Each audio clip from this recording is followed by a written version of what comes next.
¡Hey, Cristina! ¿Cómo estás? Hombre, Mario, ¿qué tal? Muy bien. Ya me dijo tu mentor que finalmente vendrías. ¿Estás ya incorporada? Sí, ya estoy incorporada, aprendiendo mucho y la verdad es que estoy muy contenta. Pude trasladarme desde Madrid y gracias a la ayuda económica de Rescatadores de Talento todo fue mucho más fácil. Si no, es que hubiese sido imposible. Qué bien, Cristina. Yo no tenía claro que te fuera a encajar la cosa por los requisitos de la plaza. Justo ahí está lo más sorprendente. El tiempo que pasé con mi mentor me abrió la mente. Me hizo ver todas las opciones que tenía, los perfiles en los que podía encajar y las oportunidades que tendría en una empresa como esta. Mario, Rescatadores de Talento me ha cambiado la vida. A mí, Cristina, me pasó lo mismo con las formaciones en las empresas que nos ofrece el programa, los centros de desarrollo. Te permiten conocer cómo funciona una empresa por dentro, cómo piensan, cuáles son los criterios que rigen el reclutamiento y la selección. Todo eso te cambia la visión sobre tu profesión. Totalmente. Está claro que un título no es suficiente. Además, participar en Rescatadores de Talento te permite estar en contacto con 40 empresas líderes en diferentes sectores, empresas que son verdaderos espacios de aprendizaje.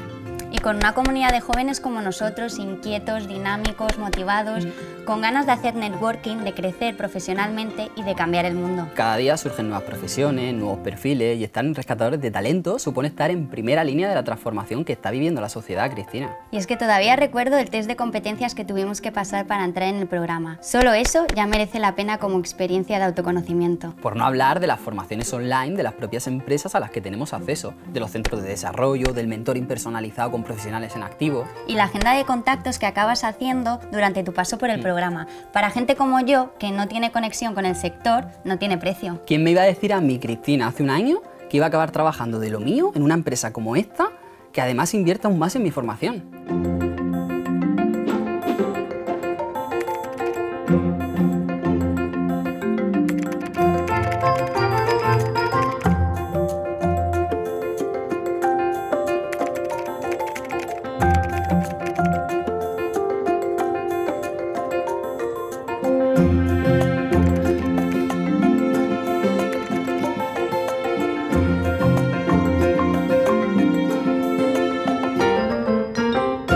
Fundació Princesa de Girona, sempre amb els joves.